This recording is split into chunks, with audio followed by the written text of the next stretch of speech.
CBRN-sündmuse puhul tekib ühiskonnas palju küsimusi ja hirme. Enamasti on tegemist kriisiga, mille üheks tunnuseks on ägeda infovajaduse tekkimine.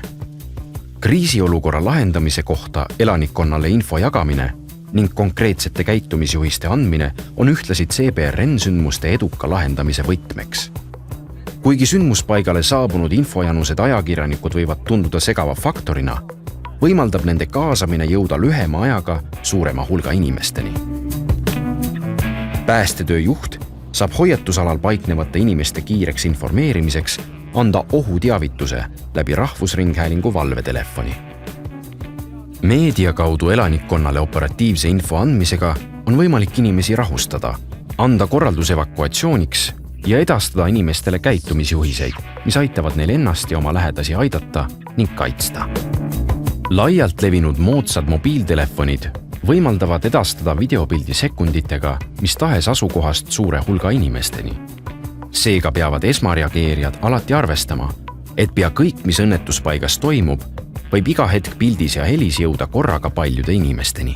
Sündmuskoha planeering ning ohuala ja turvaala selge määratlemine aitab sündmuse lahendamist paremini koordineerida ja vähendada segadust, mis kaasneb CBRN-sündmustega. Enne intervjuu andmist meediale peab läbi mõtlema, mis on need 2-3 kõige olulisemat sõnumit, mida inimesed peavad sündmusega seoses teadma.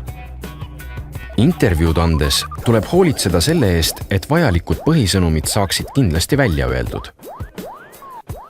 Sündmuse lahendamise käigus on oluline mitte spekuleerida võimalike CBRN olukorra tekkepõhjuste ja põhjustajate üle. Keskenduda tuleb info andmisele päästetegevuste kohta ning edastada käitumisjuhiseid sündmusest mõjutatuile. Praegusel hetkel me tegeleme ennekõike kannatanute päästmisega raudtee ülesõidul. Ja mis on oluline informatsioon, raudtee ülesõit on pikalt kinni, Tartu linnas on liiklus ja elukorraldus häiritud.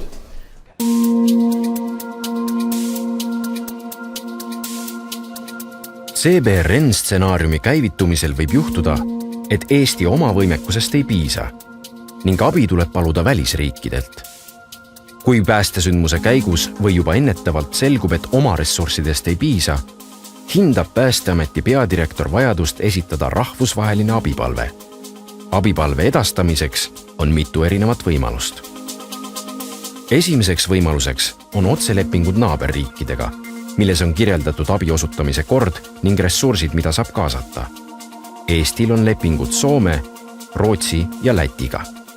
Teiseks võimaluseks on kasutada Euroopa Liidu elanikkonnakaitsemehhanismi.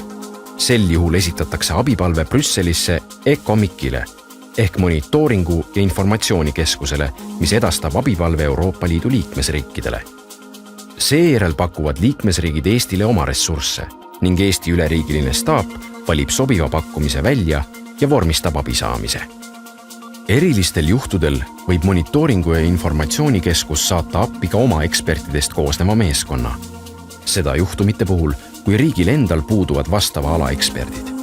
Kolmandaks võimaluseks on taotleda abi ÜRO-lt või NATO-lt. Rahvusvahelise abi saabumisel Eestisse tuleb sellele piiril vastu minna ja juhatada abimeeskonnad vajalikku kohta, milleks võib olla näiteks baaslaager.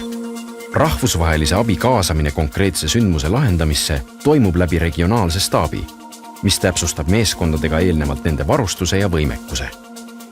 Sündmuskohal teeb päästetöö juht koostööd rahvusvahelise meeskonna juhiga.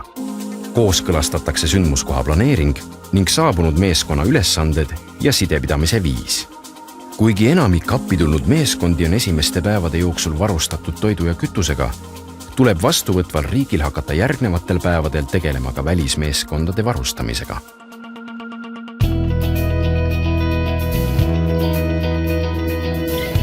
Kui inimesed on päästetud ja raviasutustesse toimetatud, keskkonnakaitseks tööd tehtud, vajalik varustus puhastatud ja sündmuskoha valve tagatud, võib lugeda päästetööd lõppenuks. Päästetöö juht teeb ettepaneku sündmuse üleandmiseks teisele pädevale asutusele või isikule, et viia läbi edasised sündmuse lahendamiseks vajalikud tegevused. Edasised tegevused CBRN-sündmusel võivad olla menetlustoimingud, keskkonnakaitselised tööd või taastamistööd. Suurte sündmuste puhul läheb sündmuse lahendamise juhtimine päästeasutuselt üle vastuvõtvale asutusele või isikule hetkest, mil allkirjastatakse üleandmise vastuvõtmise akt. Juhtimise üleandmisest teavitab päästetöö juht häirekeskust ning kõiki päästesündmusele kaasatud asutusi ja isikuid.